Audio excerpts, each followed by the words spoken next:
વરસાદી માહોલ વચ્ચે અમદાવાદ શહેરમાં રોગચાળો વકર્યો છે। રોગચાળો અટકાવવા ડ્રોનની મદદથી મહાનગરપાલિકા દવાનો છંટકાવ કરી રહી છે।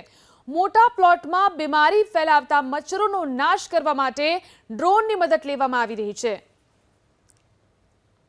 અમદાવાદ શહેરમાં દિવસે ને દિવસે રોગચાળો ફેલાઈ રહ્યો છે, તેને ધ્યાનમાં રાખીને હવે એએમસી દ્વારા જે ડ્રોનથી દવાનો જે છંટકાવ છે તે કરવામાં આવી રહ્યો છે। અત્યારે અમદાવાદના બોડકદેવ પોલીસ સ્ટેશનની પાસે અત્યારે ડ્રોનથી આ જે દવાનો જે છંટકાવ છે તે કરવામાં આવી રહ્યો છે। ખાસ કરીને અમદાવાદ શહેરમાં છેલ્લા કેટલાય સમયથી મેલેરિયા, ડેન્ગ્યુ અને ચિકનગુનિયાના કેસોમાં વધારો જોવા મળી રહ્યો છે, મચ્છરજન્ય કેસોમાં વધારો જોવા મળી રહ્યો છે। તેને લઈને આ એક નવતર પ્રયોગ કરવામાં આવ્યો છે। સર, વિચાર કઈ રીતે આવ્યો હતો કે આ ડ્રોનથી આ દવાનો છંટકાવ કરતું પહેલું મહાનગર અમદાવાદ શહેર? બેન, આ વિચાર એટલા માટે આવ્યો કે જે મોટા મોટા પ્લોટો છે કે જ્યાં અમુક જગ્યાએ જ્યાં પહોંચી જ ના શકાતું, અમુક જગ્યાએ એવું છે કે કાટમાળ ઘણો બધો પડ્યો હોય, જેમ કે પોલીસ સ્ટેશન છે, પોલીસ સ્ટેશનમાંથી જૂના વાહનો લઈને આવ્યા હોય, એ બધી જગ્યાએ જે છે ત્યાં આગળ અમારા માણસો પહોંચી ના શકતા, અથવા અમે સ્પ્રેથી પણ દવા છાંટવાનો પ્રયત્ન કરીએ તો દૂર સુધી સ્પ્રે જઈ ના શકતો, દવા ના જઈ શકતી હોય, ત્યાં મચ્છરોનો ઉપદ્રવ થવાની સંભાવના હોય છે। અને આ જે ઝોન છે ઉત્તર પશ્ચિમ ઝોન, એમાં ખુલ્લો એરિયા ઘણો બધો છે અને ત્યાં આગળ પાણી ભરાવાના ચાન્સીસ પણ ઘણા બધા છે।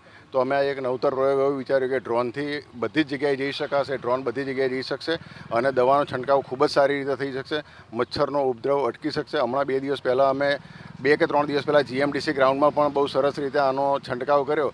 અમે 2 દિવસ પછી જોયું તો ત્યાં અમને કોઈ જગ્યાનું બ્રીડિંગ મળ્યું નહોતું, એટલે એક અમને બહુ પોઝિટિવ સાઇન દેખાય કે આનાથી બહુ સારું રિઝલ્ટ મળી શકે છે, એટલે અમે અમારા ઝોનમાં તો ચાલુ કરાયું છે। અચ્છા, કેટલી નોઝલ છે, કઈ રીતનું કામ કરે છે આ ડ્રોન? આ મશીનની અંદર 4 નોઝલ છે અને 10 લીટર ટાંકી છે, એટલે દવા બનાવીને 10 લીટરની ટાંકીમાં દવા નાખે છે અને 6 પંખા છે, એના દ્વારા કામગીરી કરે છે। ટોટલ જે લઈને આવે છે એની પાસે 5 થી 6 બેટરી લઈને આવે છે, એટલે ક્યાંય કામગીરી અટકતી નથી અને ખૂબ જ સારી રીતે આખા દિવસમાં 6 કલાક જેટલું કામગીરી કરે છે।